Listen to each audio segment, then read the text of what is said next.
Good morning, everyone. Well, a couple of minutes late, still one or two people coming in, but we need to make a start.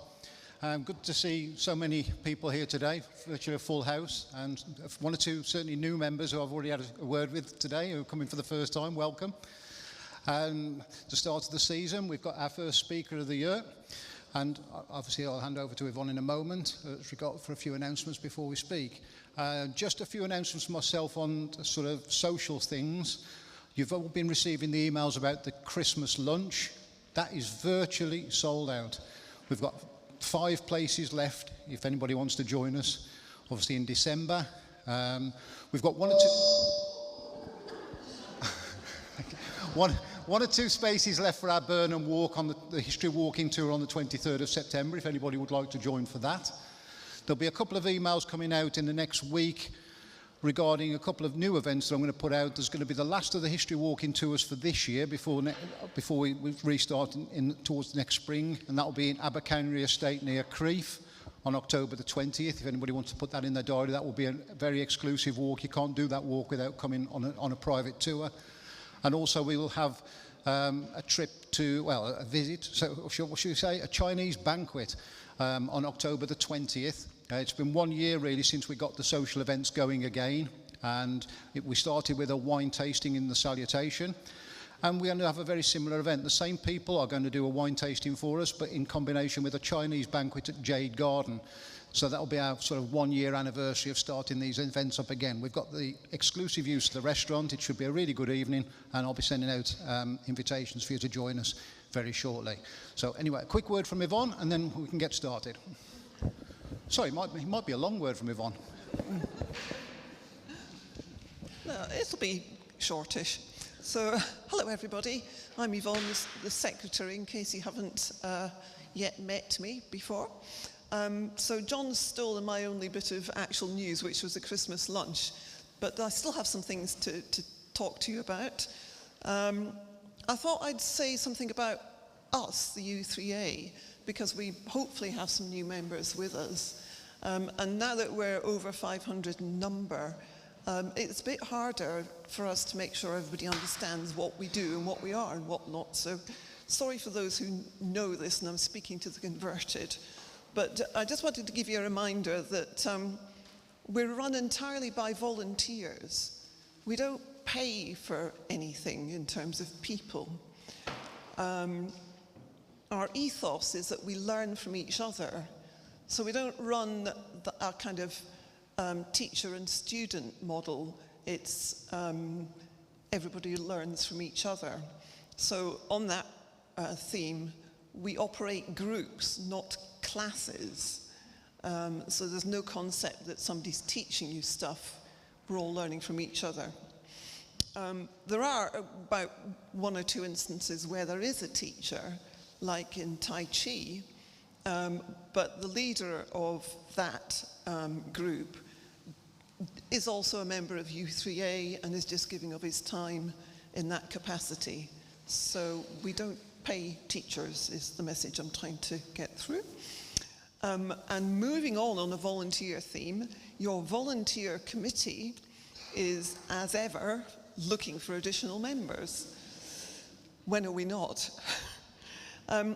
We have some specific roles which currently stand empty, but we also have some roles where the clock is ticking down to the point when they will have to stand down according to the rules of our constitution.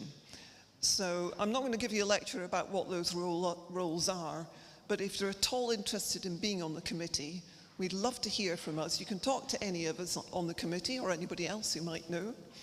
Or you can email me, and my email address is on this, which you'll get by email.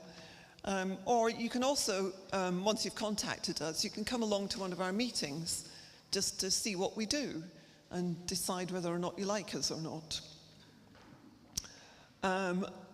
So that's that. And finally, I was going to say something about your membership fee and what it covers.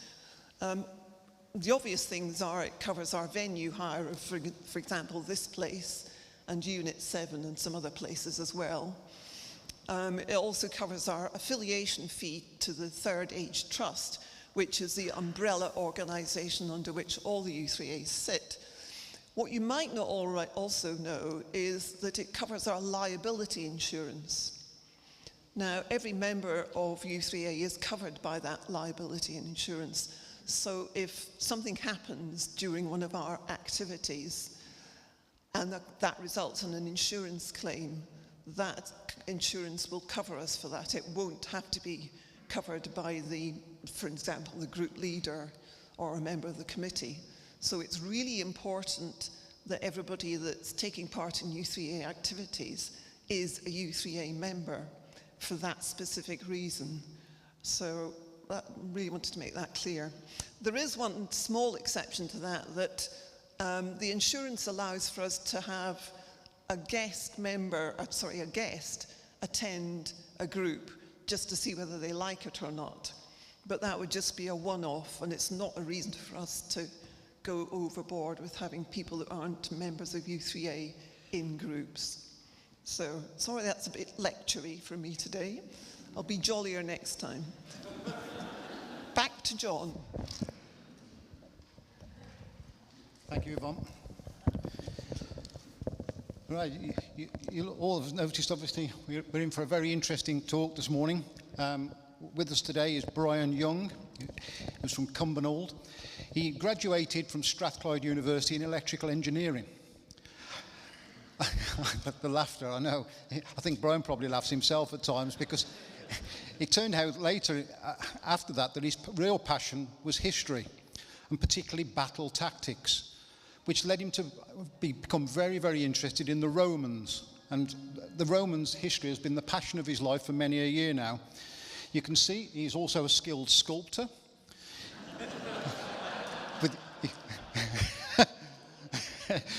He wrote his first book in 2012, The Eagle Has Fallen. He takes part in many reenactments, Roman festivals, such as Eber Arkham at York. And he's just written his latest book, Stone by Stone. So we'll have questions after, of which I'm sure there'll be numerous, because I know many of you have visited Hadrian's Wall. But I'll leave you to tell us, what have the Romans ever done for us? Thank you.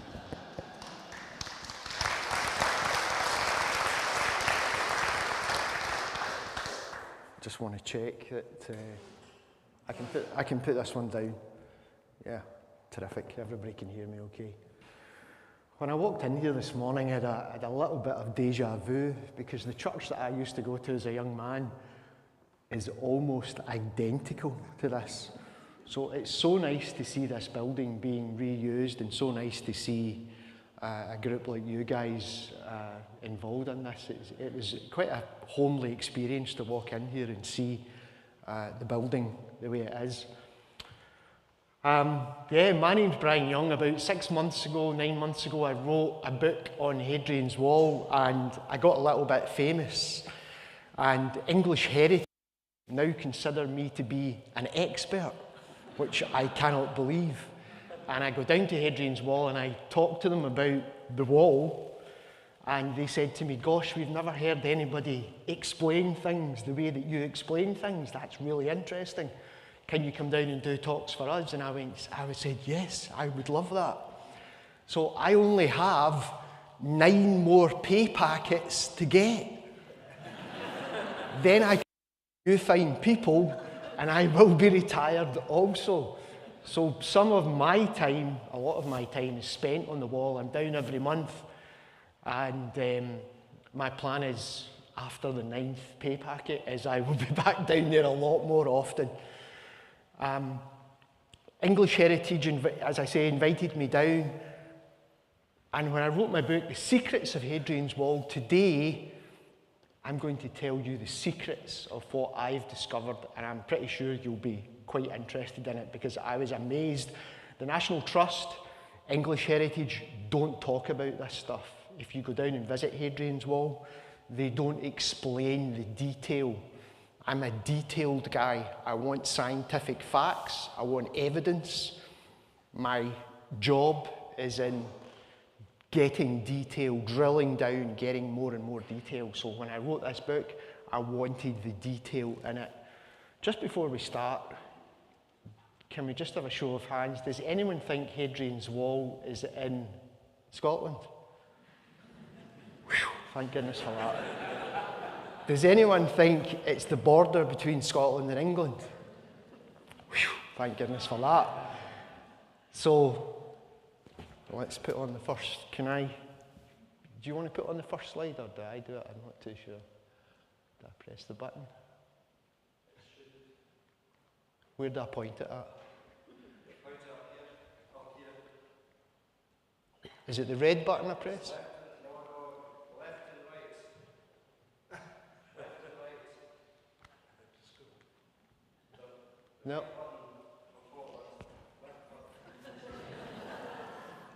Let's get the glasses on.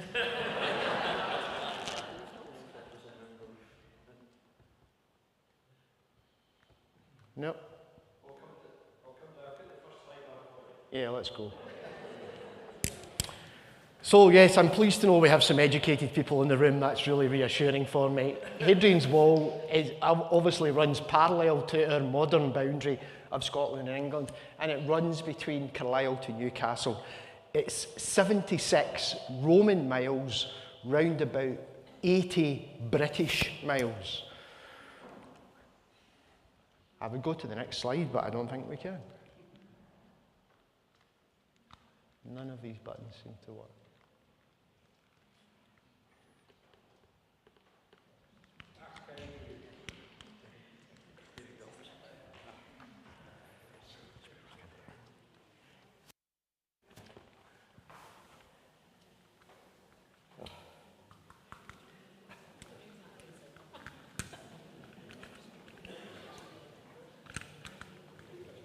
Do you know what? Why don't you just control it?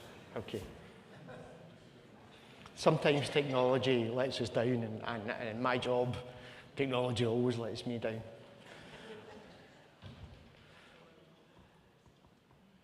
So I'm a member of 2 walking groups, and walking is a passion of mine. I want to encourage you to go out. If you're not out doing any form of exercise, do as much walking as you can. I've walked Hadrian's Wall length to length twice. I've walked the midsection about a dozen times.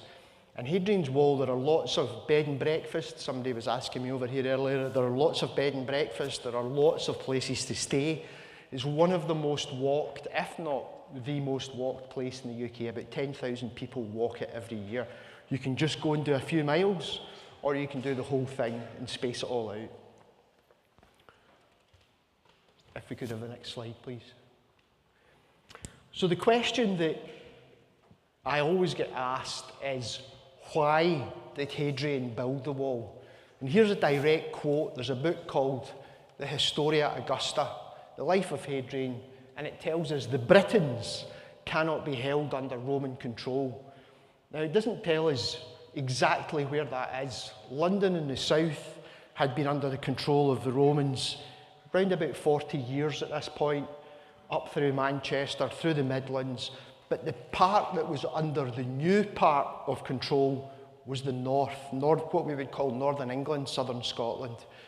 And this quote is believed to have come from the northern territories, the northern region. And therefore, this is what the archaeologists say is the most important quote.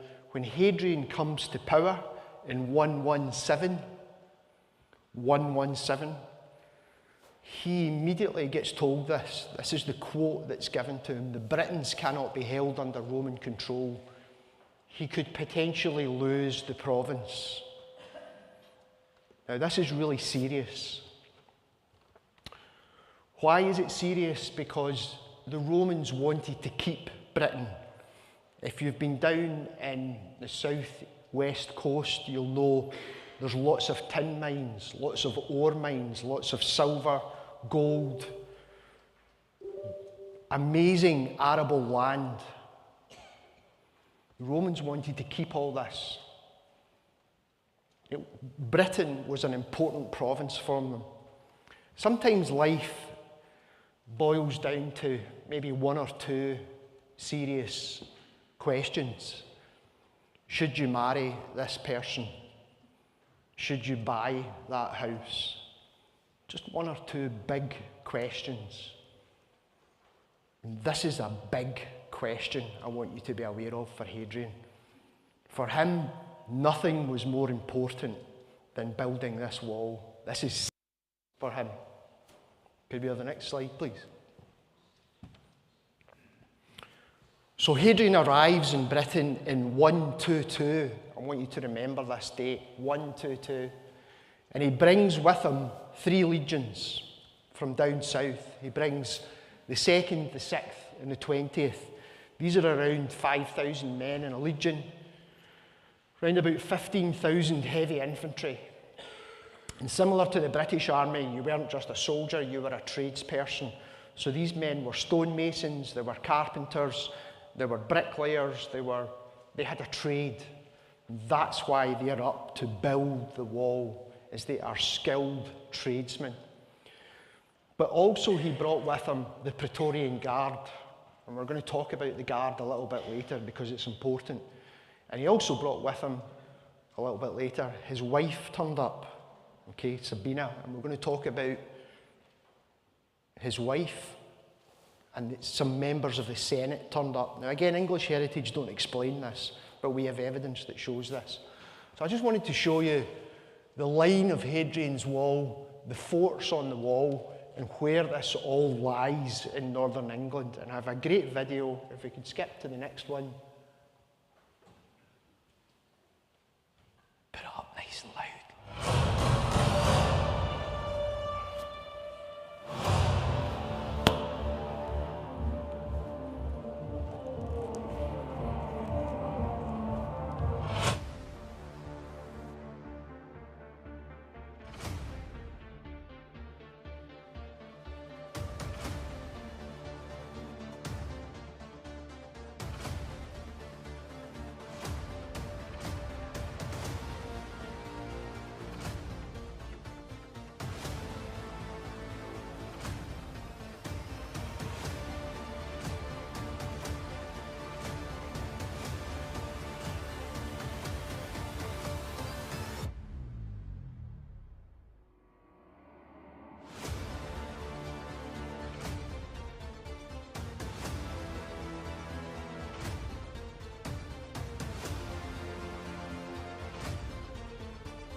So if you haven't walked Hadrian's Wall, that's like drone footage of what the wall looks like.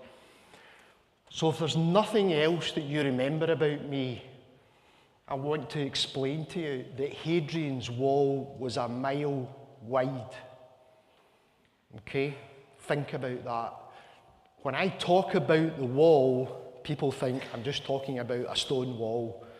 No, we're not. We're talking about a huge civil engineering project that the Romans invested tens of thousands of men into building.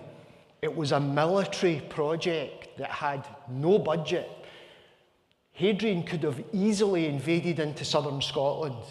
He could have easily started another war, but he didn't, because he was a consolidator. He didn't want to come into modern day Scotland and start another fight. He would have won it without doubt, but he wants to do something even more impressive than that. And Hadrian is a man who considers himself to be an architect. His whole life he travels through different provinces and he builds something wherever he goes. And this was his opportunity. This is the moment that he thinks, I'm going to build something so strong and so wide and so deep that it's going to last forever. And here we are, almost 2,000 years later, talking about this very project. What we see today, a lot of the stone has been stolen in roads and churches and everywhere else, but it's still there. Has anyone actually walked the wall? I should have asked this at the start. Excellent, thank you. Excellent. We'll get you back down again, sir, don't worry. So this, I really want to emphasise this to you. This is a serious amount of civil engineering that goes into this. It's a project that Hadrian is passionate about. And when Hadrian, in 122 AD, he arrives in Newcastle, modern day Newcastle. It's called Pons Aelius. And it's believed that he jumped on his horse with a group of his senior officers, and he rode every mile from Newcastle to Carlisle. Hadrian's a man who likes detail. He would want to see where the wall was built. They had surveyors in the Roman army. They would have hammered in stakes to indicate where the wall line was going. That wasn't enough for Hadrian. He would want to see where it was going. And all these forts that we saw a little bit earlier on, he would have a say in the name of them as well as the placing of them. So this was something that he was passionate about. This is something that he believed in, and he did it for a very good reason. Can we have the next slide, please?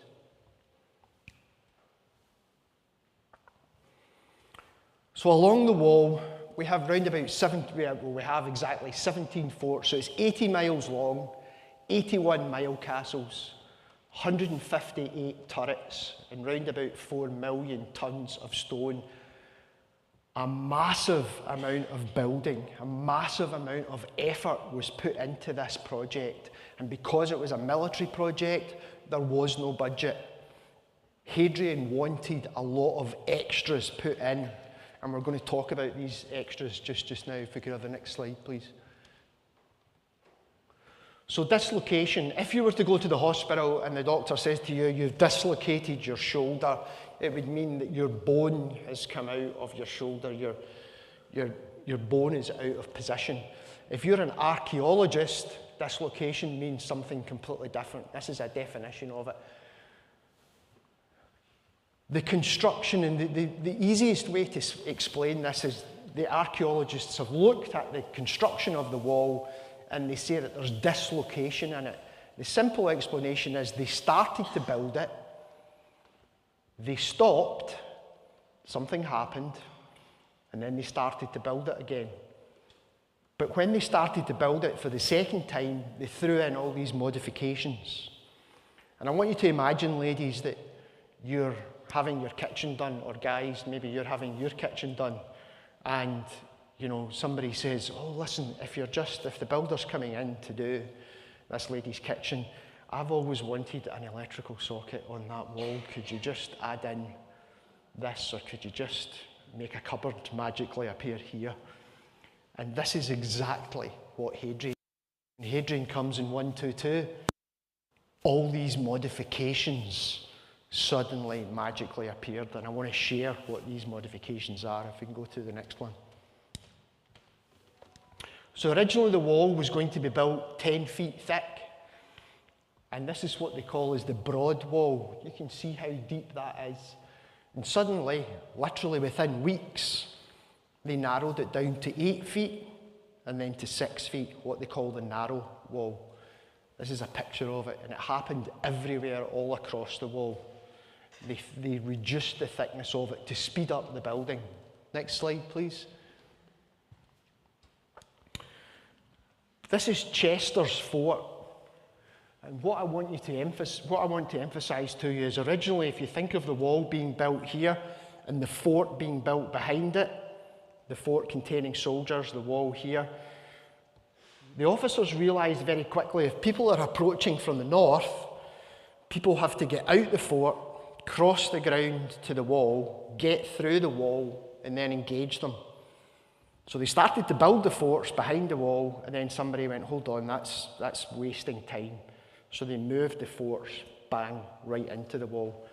And what that means is when you come out that north gate, so you can see what's called the vicus to the south, where the traders and their girlfriends and everybody else lived on the south side of the wall. But as soon as you come out of the north wall, or the east wall, or the west wall, you're immediately on the north side. you can immediately go into attack. And the best way to explain this is if we think of the British Army or the American Army in Afghanistan. When the Taliban were shelling the British bases, the British Army have a group called the QRF, the Quick Reaction Force. Their job was to exit the base and counterattack whoever was attacking that base. That's their role. It's very dangerous. This is Roman QRF 2,000 years earlier. These men, this is a cavalry fort, as soon as they see people approaching, there's no point in having men on horseback inside the fort. As soon as you see them approach, signals given, commands are shouted, and they're straight out the front door. They might be through the east gate or the west gate, it doesn't matter. They're immediately in play. And that was why the speed of response was so critical for them. Next slide, please. Okay, so this is a mile castle. And there would be about 20 to 24 soldiers in the mile castle. And this made the wall porous. So you could get through the wall. You could travel north to south, south to north at 81 different, well, not exactly 81 different points, but you get the idea. You could travel through the wall. And this is where a lot of people get the idea that the Romans could tax you. So they could say, if this gentleman was holding a weapon, we're not allowing you in, sir, without your weapon. So we'll take his sword off him, or if he's got 20 sheep, then we would say, we're going to take one of your 20 sheep and you can sell the other 19. So there probably would have been some kind of taxation there, some kind of control, a bit like passport control. You're going through a customs barrier. People are inspecting to see what you're carrying as you go through.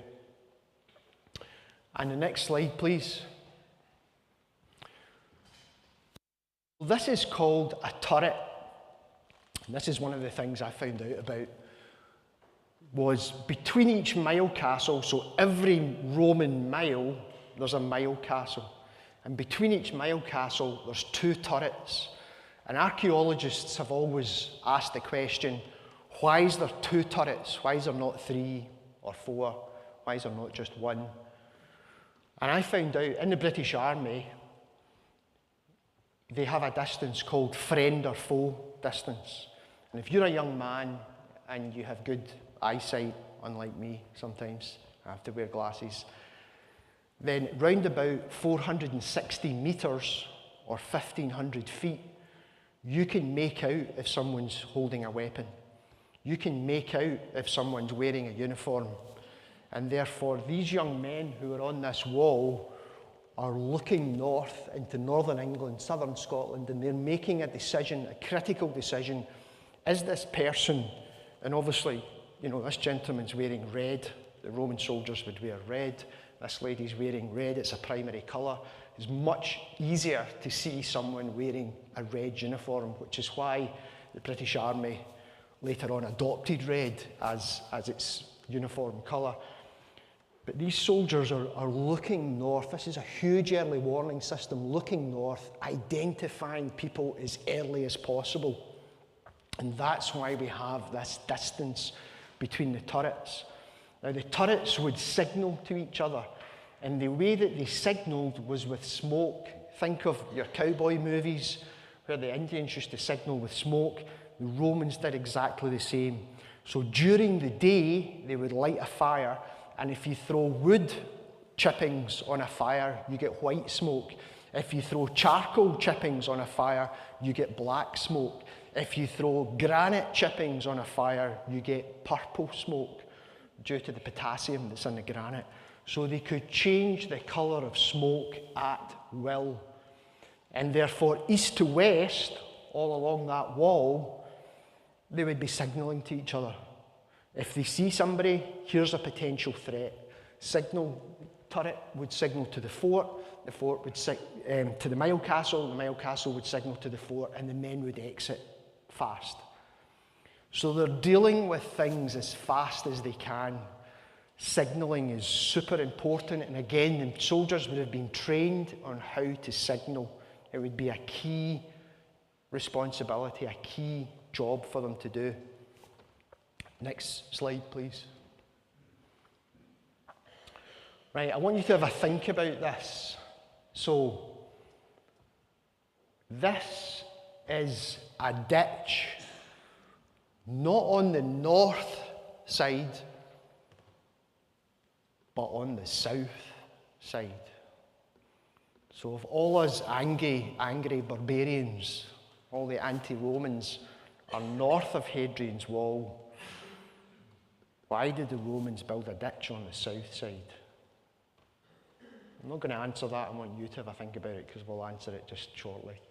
This is called the Vallum, and in some points of it, it was actually built before the wall was built.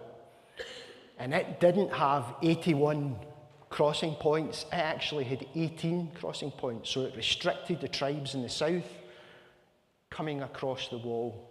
So it was about control. Let's have a look at the next slide, please. Right, this is not, but you'll get the idea of it. So there's a military term called depth of defence. So I'm now going to explain to you how Hadrian's Wall is a mile wide. Okay. So as you're running up, imagine you're on the Scottish side of the wall. As you're running up, there's a massive ditch that's been dug in front of you. All the spoil that's dug out of it is put on the north side, okay, which means you're 100% visible. All the shrubs, the bushes have been removed. There's no hiding place for you. This ditch at the front is about 20 feet wide and about 20 feet deep. It's designed to break your ankle. It's that. It's called a V-shaped ditch. Running down into it is easy. Getting out of it is impossible without a set of ladders. So let's assume you've got a set of ladders. You put your ladders up, you climb over, and you're in a bit called the berm. And the berm contains sharpened stakes. Sometimes it was buried, sometimes they weren't buried, but they would be covered in excrement. And therefore, even if you got a scratch, antibiotics weren't invented, you would have a blood infection and you would die eventually. So you would have to cut through these sharpened stakes, you would get your ladder up, and you'd be trying to climb a wall that's 18 feet high. You get over the wall, you maybe jump down the other side, you maybe throw your ladder down, you think, I'm home, I've made it. No, you're actually in the worst possible point now. So I used to teach martial arts, and the one thing they teach you in martial arts is never have a fight with a wall at your back. So you have to get out there as fast as you can. You have to keep heading south. The military road was added later, so just ignore that in this photograph. But now you have to cross this vallum, that picture of the ditch on the south side. So this ditch is not an ankle breaker, it's flat, it's L-shaped. So you have to go down into it and climb back out of it again.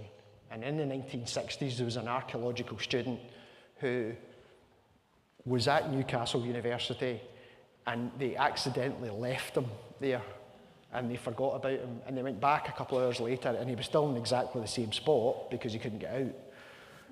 So that ditch was huge. I'm trying to emphasize to you the size of it. And again, you might get across the spoil that's been dug out of that ditch. Some of it was put in the north, some of it was put in the south. And again, you might get across that, and you might think, hey, I've got to, that's me, I'm done, I'm across the wall. You might be carrying a sheep, you might be carrying whatever it is you think is precious, and you think, I'm over, I'm through it. What you don't realise is there's another set of forts that's behind you. I'm going to turn this round. This is maybe not easy to see, but you can come up and see it later on. So where Hadrian's Wall was built, before Hadrian's Wall was built, there was an existing line of forts, not a wall, an existing open plan structure. And it was called, and it runs about a mile south of the wall.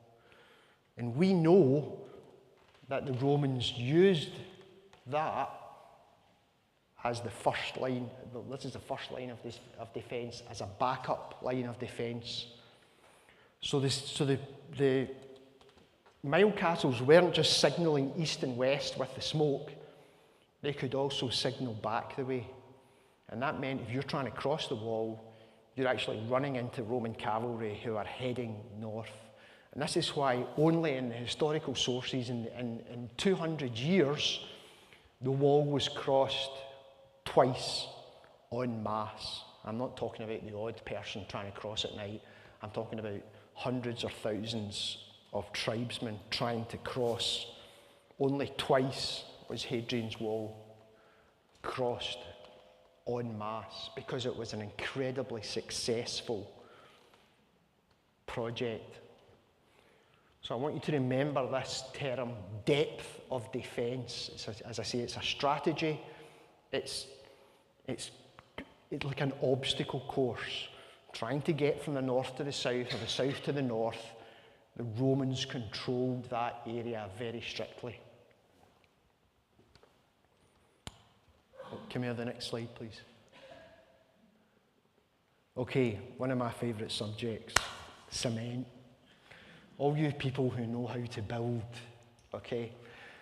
2,000 years ago, we were living in pretty much mud huts and wooden, with some wooden structures. And the Romans brought this thing over called cement, and we had no idea what it was.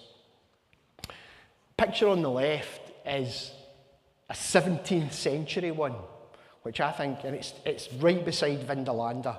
It's literally about a mile from Vindolanda on the Stane Gate. And it shows you that lime was still being used for agricultural purposes.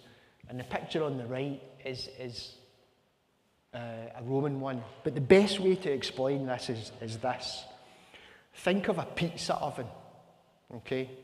And I've always pictured the guy was called a kiln master. And I've always pictured them as older soldiers with big red faces, and he's got his pizza slicer, and he's got a block of limestone. So there's 3 different types of rock found along Hadrian's Wall. There's sandstone, limestone, and a kind of version of dolerite. And the Romans knew that limestone would produce lime. So they've cut this block of lime. He's got his big pizza oven, which is built into the hillside to retain heat. And he puts this square block in to a fire. They didn't have a temperature gauge, and I want you to think of your high school physics, your red, orange, yellow, green, blue, indigo, and violet. Cherry red, it's about 300 degrees.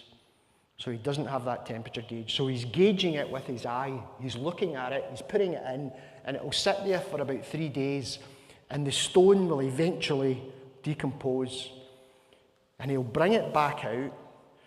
And the Roman navy, there are 3 rivers that cross the Tyne, that cross the wall, the Tyne, the Irving, and the Eden. The Roman navy would have gathered up sand from the beaches.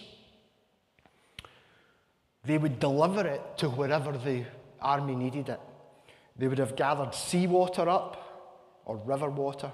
So the big triremes, the big boats, the huge boats would sail in as can, and then the Roman navy would use flat-bottom boats to come in much, much deeper, right into the centre of central England. And these flat-bottom boats were bringing the sand, and they were bringing the lime. And as you all know, lime is the active ingredient in cement. It's a binder. It's the catalyst that makes everything stick. So when the Romans were building the wall, they were using, and it hasn't changed in 2,000 years, folks, this version called quicklime. Lime that's cooked in a kiln, mixed with sand. It's a 3-to-1 ratio. It hasn't changed. Could we have the next? Right, okay, for those of you who have walked the wall, I just want to quickly mention the windsill. So in the midsection of the wall, there is a huge 100-foot cliff. This is a picture of it here on the right. It's a natural geographical fault line, 100 foot high. The Romans didn't have to put gates here because you're not going to climb up a 100-foot cliff. So the Romans were very clever about where they sited the wall. They put it north of the Stone Gate, but they used this geographical fault as a natural feature for the wall, and therefore that was very clever. Their engineers were smart guys who knew how to do this. Next slide, please. Right. English heritage don't mention an awful lot about this guy's life. So let's very quickly talk about him. Hadrian's father died when he was very young. He was adopted by his uncle, who was a general at the time, Trajan. Trajan later became the emperor, and he married Sabina. She was a wealthy Italian, much younger than him, maybe about 8 or 9 years younger than him. It was essentially an arranged marriage. Initially, the marriage started off really well. He was a great raconteur of stories. He spoke Greek as well as Latin. He'd served in the military. He could talk, and he knew the military tactics. But as soon as he became emperor, he cut her loose. He was not interested in her. He was interested in being the emperor. And she swore that they would never have children. And olive oil, ladies, believe it or not, was a contraception in those days. But anyway, they definitely didn't have any children. So this arranged marriage didn't work out particularly well. Reputedly, she asked him for a divorce, and he said, "No, I'm the emperor, it would look bad. So you will maintain your position, and I will maintain my position." But if we can go to the next quote, please. Now, I don't want you to read all of this without, let me summarise it for you. So having reformed the army, he set out for Britain, and he corrected many abuses and was the first to construct a wall 18 miles in length, which was to separate the barbarians, that's us, from the Romans. He removed from office a man called Septus Clarus, the prefect of the guard, and Suetonius Tranquillus, the imperial secretary, because without his consent, they'd be conducting themselves towards his wife Sabina in a more informal fashion than the etiquette of the court demanded. And as he himself wanted to say, he would have sent his wife away too on the grounds of ill temper and irritability had he merely been a private citizen. Now, when I read that, I kind of laughed at it, and I thought, I don't actually believe that to be true. He didn't love her. It was a loveless relationship. But we know that these two men got fired. So Septus Clarus and Suetonius Tranquillus were really powerful men. And when the royal court, Hadrian's in Britain for maybe about 8-9 months. He's overseeing the construction of the wall. As I say, he wanted to see the detail. But when the royal court moves to Spain, back to where Hadrian came from, these two guys are not there.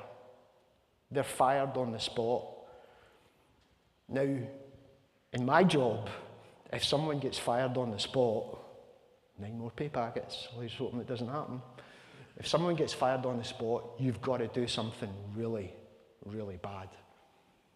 And Hadrian fires them on the spot. Now, he uses a public of saying, "You've been over familiar with my wife." Septus Clarus, the prefect of the guard, Hadrian here, the Praetorian Guard, this man's the head of it, very powerful, commands thousands of men. Hadrian fires him. You're gone. Suetonius Tranquillus is the imperial secretary. So he's a very learned man. He speaks Greek. All the correspondence is coming in from across the known world, and he's handing it to Hadrian in order of importance. Here's a letter from Syria. Here's a letter from Jerusalem. Here's a letter from whatever. And he's reading it, and then he's prioritizing the importance for Hadrian. So he knows everything that's going on in the known world. And he's giving that information to Hadrian. Two very powerful men, and Hadrian bullets them. You're gone.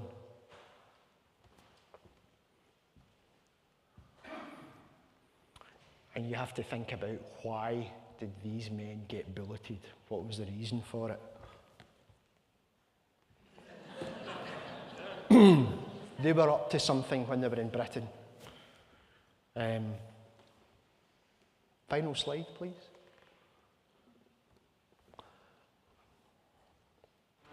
In the summer of 122 AD, a wall began to rise across the wild lands of northern Britain, 80 miles long, 8 feet thick, nearly 4 million tons of stone. However, this was no ordinary wall. It was a symbol of Rome's might and a battleground against the northern tribes. Construction halted, soldiers attacked, rebellion filled the air. What really happened along Hadrian's Wall? What secrets are buried, stone by stone, based on real events? This is a story of power, danger, and discovery. Stone by stone. The secrets are waiting. Will you uncover them?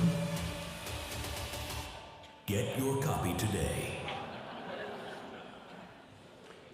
Guys, that's me really finished. I would like to say I'm actually selling a copy of the book. It's £10. I can sign you a copy. Christmas is not too far away. If I get invited back, I do another talk. I know, if those of you who know your history of this area know about the Gask Ridge. I do another talk about, if you want to come up and see this stuff, this is a nail from Hadrian's Wall. I don't know if you know what that is. That's a ballista ball fired from a catapult. But if you invite me back, we'll talk about the 3 Roman campaigns into Scotland. It's a little bit more information about why the Romans came into Scotland. Were they successful? They got all the way up to Inverness. And we'll talk about the Battle of Mons Graupus, the successful victory. But it's really up to you guys to ask. So I'm done. If anybody's got any questions.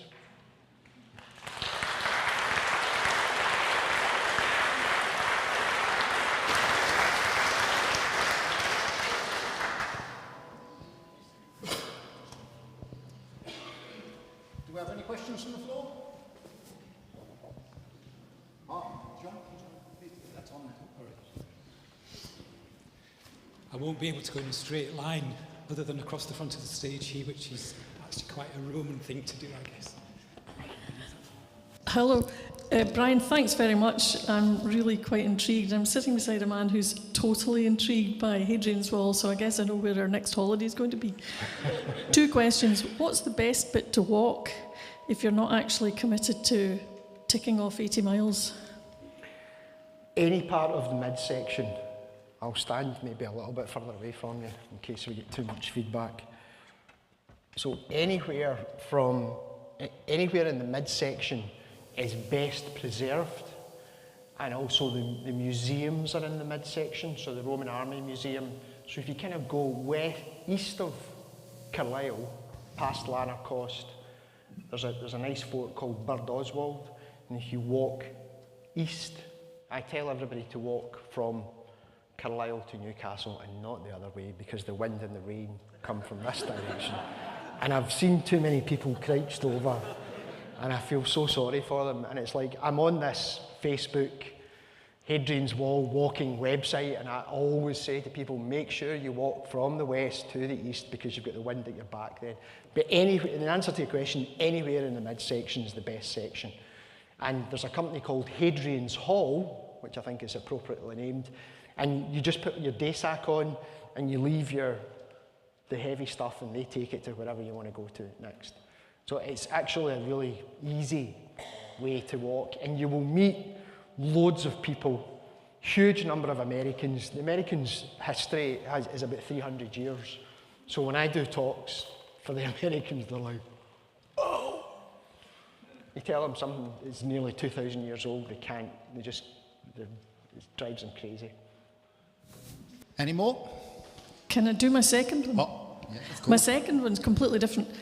I had heard, but hey, archaeology develops and you know things that other people don't know, but I had been kind of sold the story that as much it was to keep the people in the south in the south so that they couldn't escape from Roman civilization. Any comment on that? Absolutely. So what we know is, if it wasn't made clear to you about the ditch on the south side of the wall, was this whole area where the tribes lived in this area. And the wall basically split the tribe in two. So you would have cousins and aunts and uncles on the north as well as the south. And they would not accept this wall being built through their back garden. Imagine your neighbour came up to you and said, listen, I really like your garden and I'm just going to take it. You'd go, well, hold on a wee minute here, it's my garden.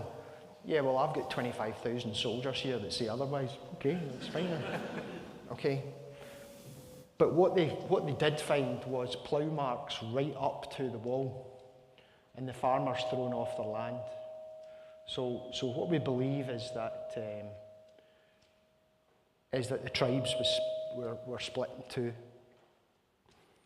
So you had tribes from the north and the south who would not accept this.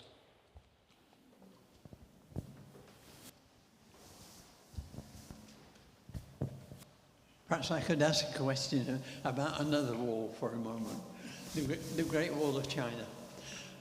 Franz Kafka wrote an almost incomprehensible story about whether that wall was built from one spot continuously to the end, or whether it was built in sections and joined out.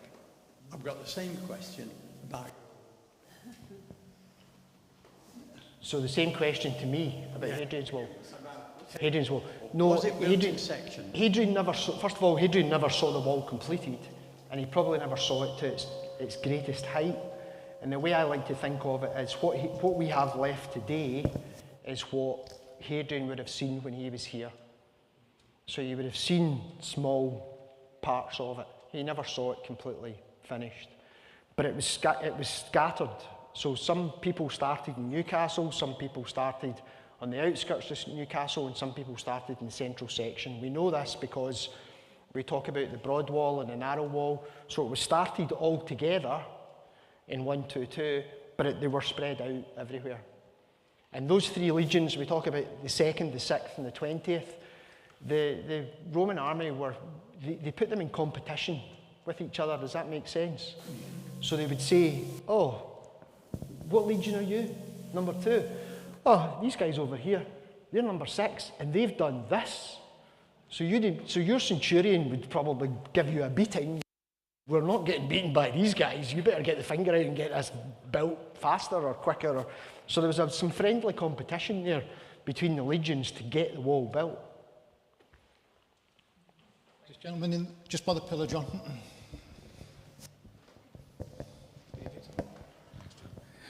How long did it actually take from start to finish to complete it?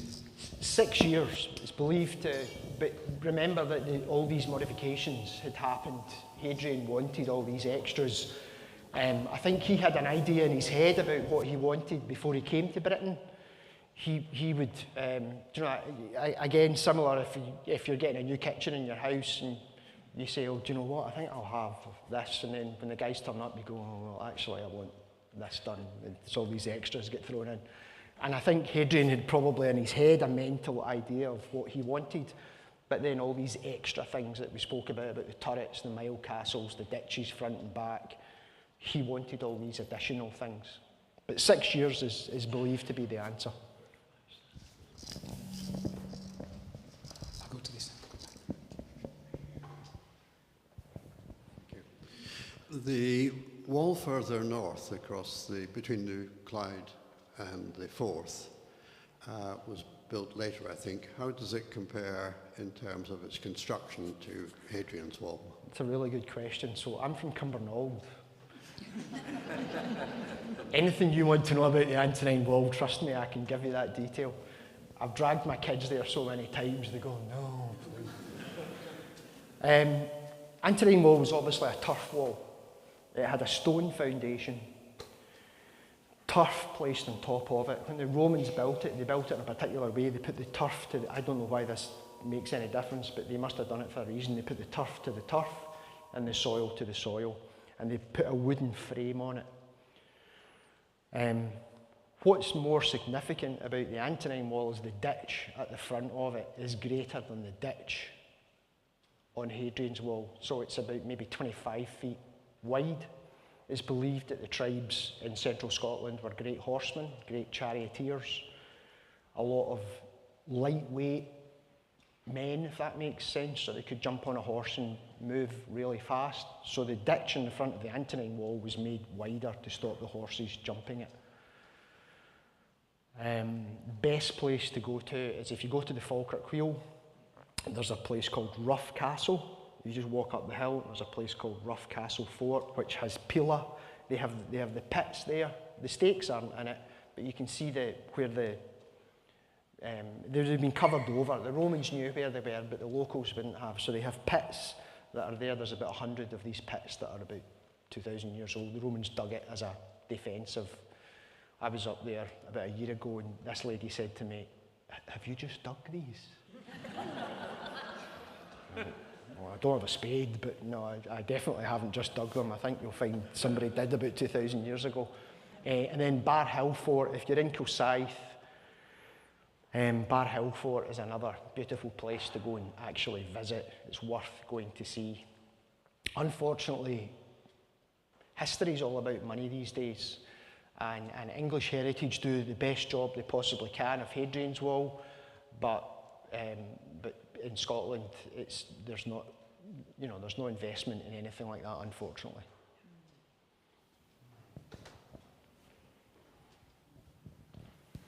Hi there, that was a great talk. I was just going to ask the exact same question. Do you do a talk on Antonine Wall? So if you invite me back to do the Roman campaigns, we will cover the Gask Ridge, we will cover the Antonine Wall, and we'll cover the Battle of Mons Graupus. And then the final conflict was about was a man called Septimius Severus, the Black Emperor. He came from Syria. It's believed he was black, and he campaigned into Scotland absolutely brutally. I'll be polite about it. He was ruthless. But if you invite me back, I don't want to spoil it. Thank you. I don't have a book to sell about that, by the way, so you're on safe ground there, so it's all good. And we'll head across in this direction in a moment. Could you say a bit more about the two occasions that the wall was breached from the north, and whether that coincided with the turf section in the west? So the turf section was, again, we believe that the turf section on the west side of it was built for speed. And the other thing that was added, so what this gentleman's asking is, there's a section, about a third of the wall here was originally built in turf. And this, we believe, is done for speed. They wanted to create a wall as fast as possible. And later on, the Romans added forts down to Maryport, down the coast. This was another addition that happened. Hadrian had left at this point. But again, it's believed this tribe from Dumfriesshire, who were great fishermen, they would have good boats, that the Romans built this series of forts down the coast. They obviously realised they couldn't get through it, so let's try and go around it. And therefore the Romans built this to try and stop this happening. And then the Romans came back and rebuilt this section in stone again to reinforce it. I'll give you an example. We just spoke about Septimius Severus, or Severus, however you want to pronounce it. So they broke through the wall. We're not given the exact details of where it happened. They can trace that forts were burnt because they found evidence of burning in the forts. But they can date it relatively accurately. And we have a letter from the governor of Britain. And he writes to Severus and he says, "Sir, you need to send me more men because I've lost control of the wall. You need to either come here yourself and deal with it, or you need to send me more men." And Severus turns up with his two sons, Caracalla and Geta, and he brings with them one of the greatest Roman armies that's ever been on the planet, and it comes into Scotland. And this is the man who has brutal, he just causes chaos. Does that answer your question? But there's only 2 occasions that it's recorded that they had crossed the wall, they'd breached the wall. And it was in the stone wall.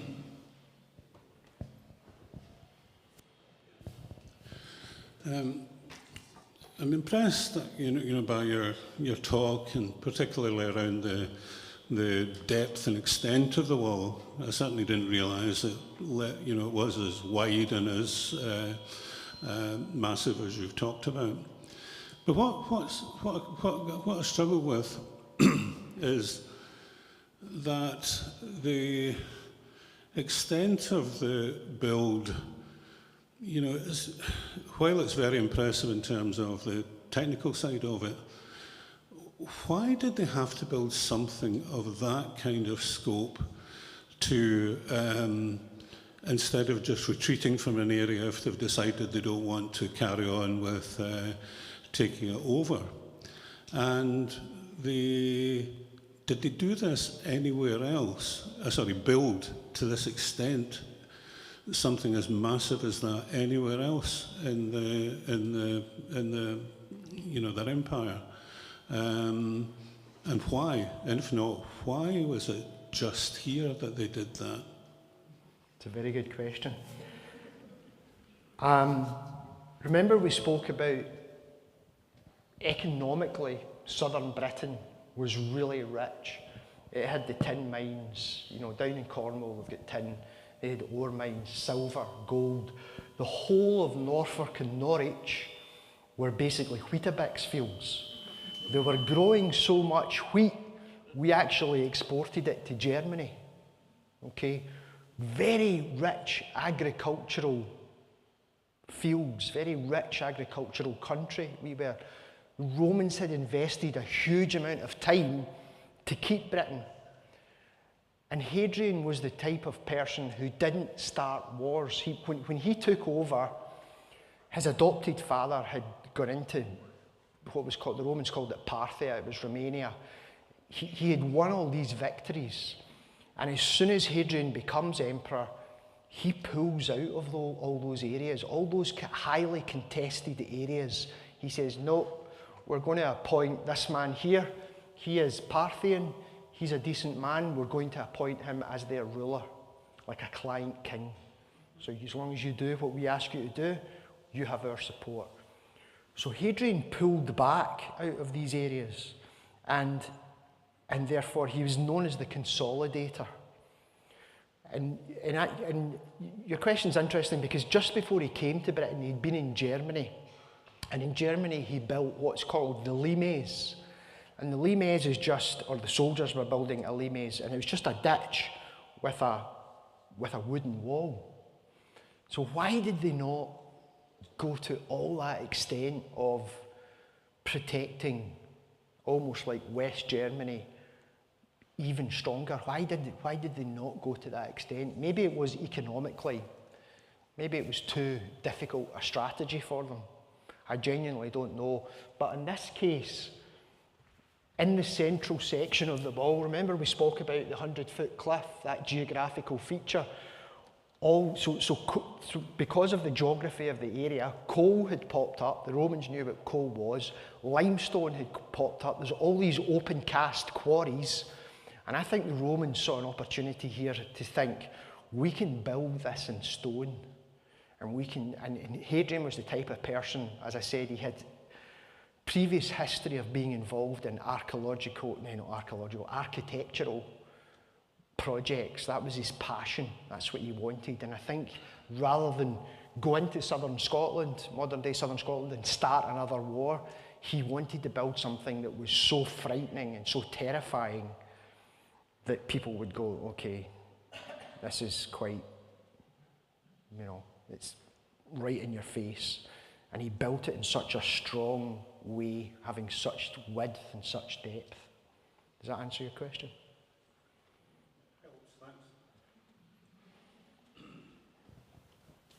Just time for one more, Brian. Who did the actual building? Were they Italians that had come a long way? Were they conscripted Britons? Were they slaves even? Who actually did the work? So the legions, the soldiers in the legions, the heavy infantry, they would be first and foremost, like the British Army, they're first and foremost soldiers, but secondly they have a trade.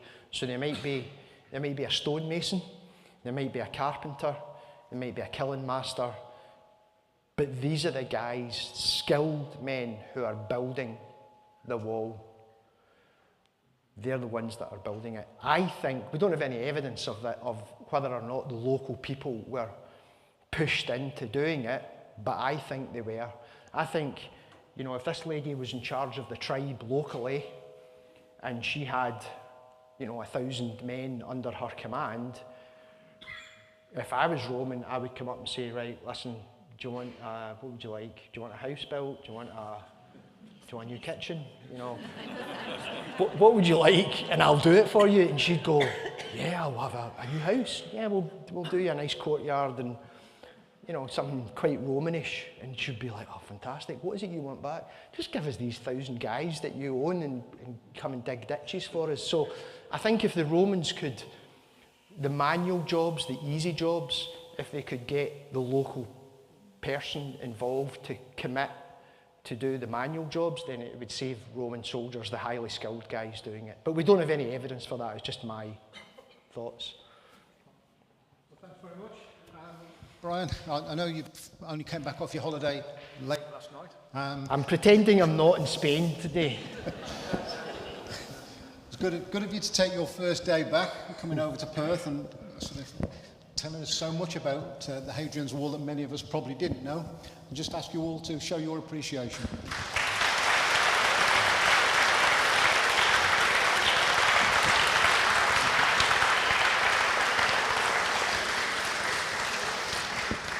It sounds like they're looking forward to part 2. But Brian's here and he'll sign any books if anybody wants to buy a book. He'll be here for a few more minutes yet. And anybody who's got Skippenish tickets, I know Heather and one or two others, I'm around, I've got tickets to distribute for you. Thank you.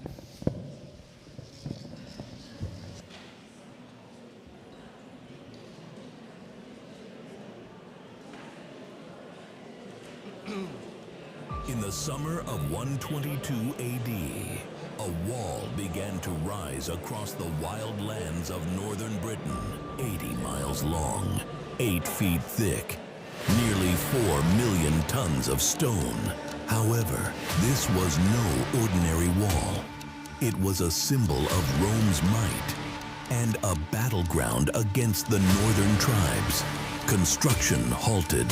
Soldiers attacked. Rebellion filled the air. What really happened along Hadrian's Wall? What secrets are buried, stone by stone? Based on real events, this is a story of power, danger, and discovery. Stone by stone. The secrets are waiting. Will you uncover them? Get your copy today.